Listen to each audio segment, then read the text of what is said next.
తనపై నమోదైన కేసుపై స్పందించారు. డబ్బుల కోసమే తనపై ఆరోపణలు చేస్తానని ఇన్‌స్టాగ్రామ్‌లో హర్ష సాయి ఒక పోస్ట్ పెట్టారు. అవన్నీ తప్పుడు ఆరోపణలని, డబ్బుల కోసమే తనపై లేనిపోని ఆరోపణ చేస్తున్నారని తెలిపారు. తన గురించి అందరికీ తెలుసని, నిజానిజాలు త్వరలో బయటకు వస్తాయన్నారు. తమ న్యాయవాది చిరంజీవి ఈ విషయం గురించి త్వరలో మీ ముందుకు వస్తారని హర్ష సాయి తెలిపారు. ప్రస్తుతం ఈ ట్వీట్ నెట్టింట వైరల్‌గా మారింది.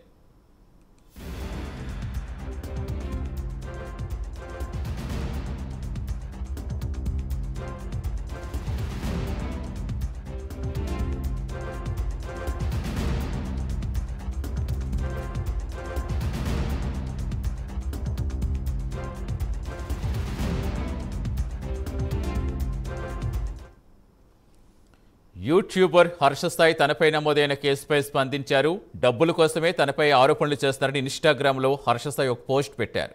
అవన్నీ తప్పుడు ఆరోపణలని, డబ్బుల కోసమే తనపై లేనిపోని ఆరోపణలు చేస్తున్నారన్నారు. తన గురించి అందరికీ తెలుసని, నిజానిజాలు త్వరలో బయటకు వస్తాయన్నారు.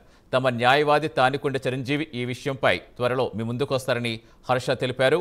ప్రస్తుతం ఈ ట్వీట్ నెట్టింట వైరల్‌గా మారింది.